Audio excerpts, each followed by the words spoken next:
February 1959. Deep in the frozen wilderness of the northern Ural Mountains, 9 experienced hikers were preparing to spend another night in the snow. They were young, strong, well-equipped, and they knew the mountains. Their leader was a 23-year-old engineering student named Igor Dyatlov. He and 8 companions had traveled into the wilderness for what was supposed to be an extraordinary winter expedition. But none of them would ever return. Weeks later, rescuers would discover something that made the tragedy almost impossible to understand. Their tent was still standing. Their food and equipment were still inside. Their boots were still there. And in the middle of the night, the 9 hikers had apparently abandoned the tent without dressing properly, without taking their supplies, and, most disturbingly, they had cut their way out from the inside. Outside, the temperature had fallen far below freezing. The nearest shelter was miles away. And yet, something had driven 9 experienced hikers into the darkness. Whatever happened on that mountain, they believed they had to escape. And they believed they had to escape immediately. What happened next became one of the most enduring mysteries of the 20th century. This is the story of the Dyatlov Pass incident. In January 1959, a group of 10 students and graduates from the Ural Polytechnic Institute set out on a winter skiing expedition across the northern Ural Mountains. Their goal was demanding. They would travel through remote wilderness in the middle of winter, crossing mountain passes and frozen terrain. The group was led by Igor Dyatlov. He was only 23, but he had already developed a reputation as an experienced and determined expedition leader. With him were men and women in their late teens and 20s. Among them were Zinaida Kolmogorova, Ludmila Dubinina, Rustam Slobodin, Yuri Doroshenko, Yuri Krivonischenko, Alexander Kolevatov, Nikolai Thibault-Brignol, Semyon Zolotaryov, and Yuri Yudin. 10 people entered the mountains, but only one would return. Yuri Yudin became sick during the expedition and made the painful decision to turn back. At the time, he had no idea that leaving his friends would save his life. He said goodbye to them and watched the others disappear into the wilderness. It was the last time he would ever see them alive. The remaining 9 continued toward their destination, but conditions were becoming increasingly difficult. Snow covered the landscape. Temperatures plunged. Visibility could disappear within minutes, and strong winds swept across the mountains. At some point, the group became separated from their intended route. Rather than descend into the valley and establish camp there, they moved higher onto the slope of a mountain known today as Koletsyakhl. The name is often translated as Dead Mountain. Whether the name itself had anything to do with the tragedy is uncertain, but the location would soon earn a reputation that seemed almost supernatural. On the evening of February 1st, the hikers established their tent on the mountainside. Inside were their sleeping bags, clothing, food, boots, cameras, and personal belongings. They appeared to be preparing for a normal night. The group even ate dinner. Photographs recovered later showed the hikers going about their journey like any other expedition. There was nothing in those final images that clearly revealed what was coming. Then night fell, and sometime during the night, everything changed. When the hikers failed to return as scheduled, concern began to grow. Search teams were eventually sent into the mountains. On February 26th, rescuers discovered the abandoned tent. It was partially covered by snow, but what they found inside was deeply disturbing. The tent contained almost everything the hikers had brought with them. Their clothing, their shoes, their food, their equipment, their personal belongings. The hikers had not packed. They had not prepared for a journey. They had simply left. And then came the discovery that would become one of the central mysteries of the case. The tent had been cut open from the inside. Why? Why would 9 experienced hikers slash their way out of their own shelter in the middle of the night? Something had frightened them, or something had convinced them that staying inside was more dangerous than going outside. And whatever it was, it happened quickly. The rescuers followed tracks leading away from the tent. They eventually found the first bodies beneath a large cedar tree. 2 men, Doroshenko and Krivonischenko. They were dressed only partially. Near them were the remains of a small fire.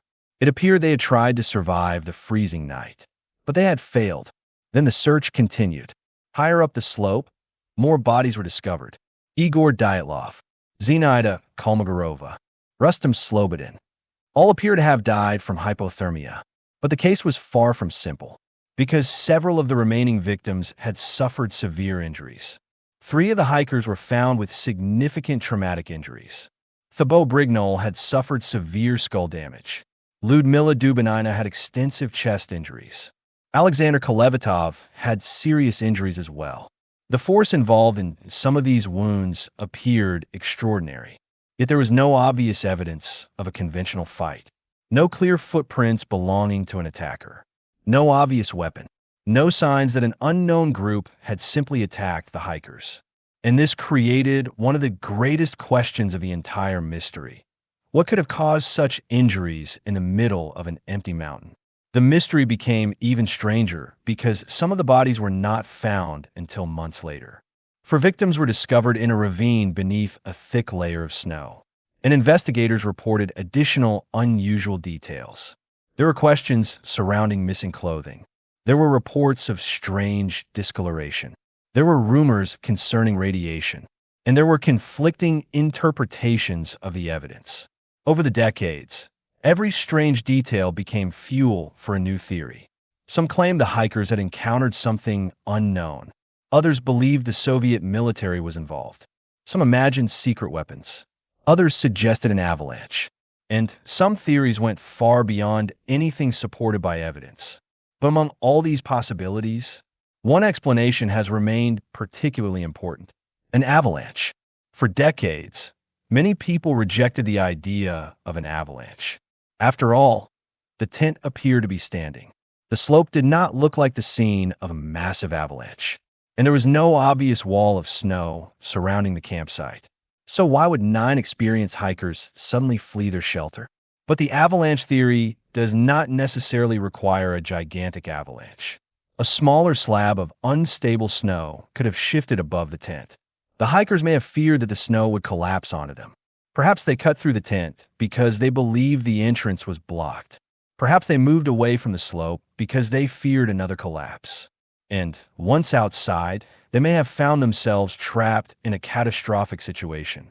Darkness, wind, freezing temperatures, limited visibility, and no proper clothing.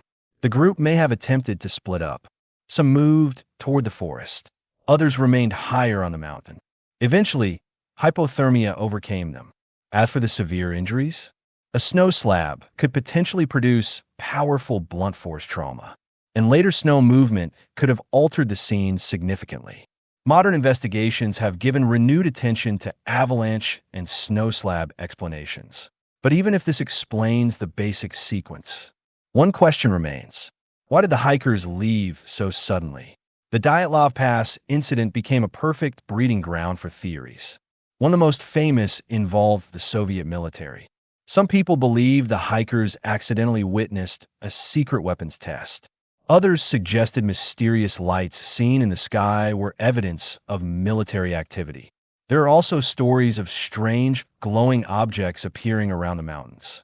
But eyewitness accounts of such phenomena were inconsistent, and there is no solid evidence proving that a secret weapon caused the deaths.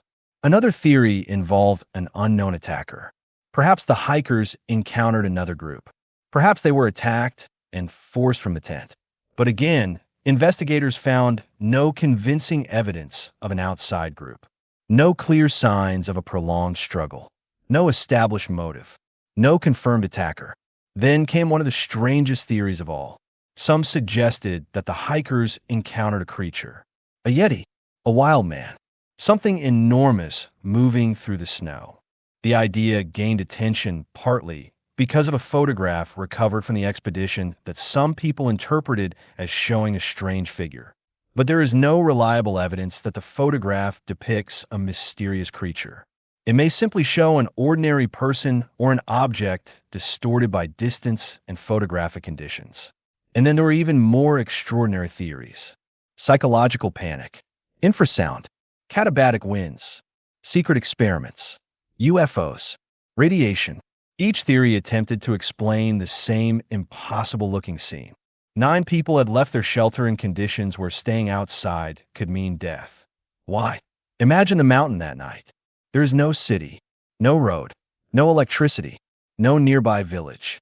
Only darkness, wind, snow, and 9 people realizing that something has gone terribly wrong. Inside the tent, they had warmth. They had shelter. They had food. But something made them leave. Perhaps they heard a terrifying sound. Perhaps they felt the mountain moving. Perhaps snow began sliding toward them. Perhaps they feared that their tent was about to collapse. Whatever they believed was happening, they acted immediately. They cut the tent open. They moved into the darkness. Some were barely dressed. Some apparently tried to return toward the tent. Others moved downhill toward the forest. At the cedar tree, several attempted to make a fire. This detail is important because it suggests they were not simply fleeing without a plan. They were trying to survive. They may have believed that once the immediate danger passed, they could return to the tent. But the mountain had already become their enemy. The temperature was brutally low. Without proper clothing, the human body loses heat rapidly. First comes uncontrollable shivering, then confusion, then exhaustion. Eventually, the body begins shutting down. One by one, the hikers lost their ability to survive, and the mountain became silent again. The official investigation concluded that the hikers had died because of an unknown compelling force. The wording was vague, and that vagueness helped turn the tragedy into a legend. Over the decades, investigators, journalists, researchers, scientists, and amateur detectives returned to the mountain. Each brought a new theory. But perhaps the most important lesson of the Dyatlov Pass incident is that a mystery does not need monsters to be terrifying. Nature itself can be enough. A mountain can move. Snow can collapse. Weather can change. A group of experienced people can make one decision based on incomplete information and suddenly find themselves in a situation they cannot escape. Yet some details remain difficult to explain. Why exactly did they leave the tent? What caused the most severe injuries? Why were some bodies found in different locations? What happened during those final hours? And what did the hikers themselves believe they were running from? We may never know. Today, the mountain is still there. Silent, remote, covered in snow during the long winter months. The tent is gone. The fire is gone. The footprints have disappeared. But the story remains.